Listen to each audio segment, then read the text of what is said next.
February 9th, 2004. A quiet, snow-covered road in New Hampshire. A car crash, an empty driver's seat, and a young woman who would vanish into the night, leaving behind more questions than answers. For nearly 2 decades, investigators, internet sleuths, and her family have searched for the truth. Was she running away? Was she taken? Or did something far stranger happen on Route 112? This is the story of Maura Murray, and the mystery that refuses to be solved. On the night of February 9th, 2004, the temperature in Haverhill, New Hampshire, had dropped below freezing. Snow clung to the narrow rural roads, illuminated only by the occasional porch light or passing car. In the darkness, a black Saturn sedan wound its way along Route 112, a lonely stretch known for its sharp curves and thick surrounding woods. Behind the wheel was 21-year-old Maura Murray, a nursing student at the University of Massachusetts Amherst. Earlier that afternoon, she had left her dorm room after sending emails to her professors, explaining that she would be gone for a week due to a family emergency. But there was no record of such an emergency. Instead, in the days prior, Maura had been making unusual online searches for cabins and motels in rural New Hampshire. At around 7:27 p.m., a neighbor heard the sound of a sudden crash. Stepping outside, they saw the Saturn wedged into a snowbank. The airbags had deployed, and the windshield bore a spiderweb crack. Maura was standing outside the vehicle, seemingly unhurt, pacing back and forth. When the neighbor offered to call for help, Maura politely declined, insisting she had already called AAA, a statement later proven false. Within minutes, another witness drove past. By the time police arrived at 7:46 p.m., Maura was gone. The arrival of law enforcement on the scene was swift, but the trail was already cold. Officer Cecil Smith of the Haverhill Police Department was the first to respond. He found the black Saturn locked, airbags deployed, and a box of wine partially spilled on the back seat. On the ground outside, there was a small red stain in the snow, later determined to be wine, not blood. Inside the car, there were no signs of struggle. Maura's belongings, including her credit cards, cell phone, and backpack, were missing. However, a rag was found stuffed into the tailpipe, an odd detail that raised questions about whether the car had been tampered with before the crash. Police conducted a quick search of the surrounding area, calling out Maura's name into the silent woods.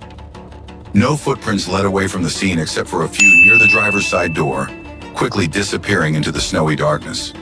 As hours passed, temperatures continued to fall, and hopes of finding her that night faded. In the days following Maura's disappearance, theories began to take shape, some grounded in evidence, others born from speculation.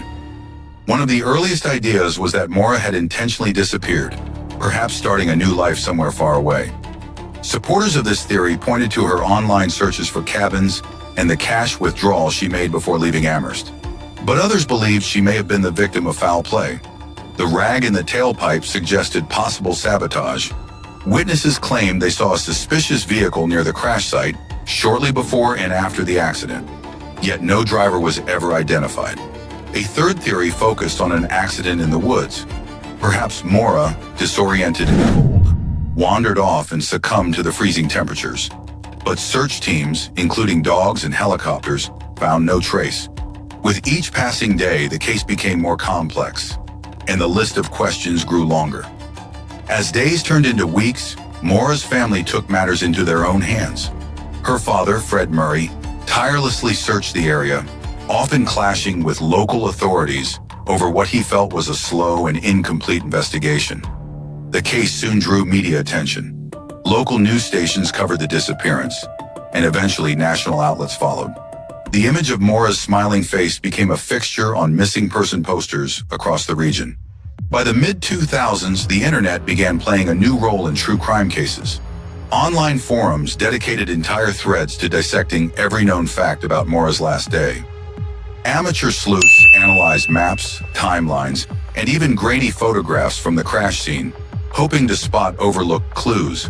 But with online attention came rumors, misinformation, and wild theories, some of which deeply hurt Maura's family. By 2009, Maura Murray's disappearance was officially considered a cold case. Active searches had ceased, and the trail of new leads had all but dried up, but the story refused to fade away. Every few years, new tips surfaced, some credible, others less so. In 2017, the Oxygen Network released a 6-part documentary series about Maura's case, bringing it back into the national spotlight. New interviews, previously unseen documents, and even advanced ground-penetrating radar scans of certain properties renewed public interest. Despite these efforts, the core mystery remained unsolved. Each new lead seemed to circle back to the same frustrating dead ends. But for Maura's family, the search never stopped. Her father continued to visit New Hampshire, often leaving flowers near the crash site, a quiet act of remembrance and hope. 18 years after Maura Murray vanished, the questions still outnumber the answers. Was she running from something or someone? Did she fall victim to a chance encounter with a dangerous stranger? Or was her disappearance the result of a tragic accident in the freezing woods? True crime cases like this often leave a haunting legacy. Every theory seems possible, yet none can be proven. The absence of closure leaves loved ones suspended between hope and grief. For those who follow her story, Maura's case is more than just a mystery. It's a reminder of how fragile the line between the ordinary and the extraordinary can be. Somewhere out there, the truth exists. Until it's found, the ledger remains unfinished.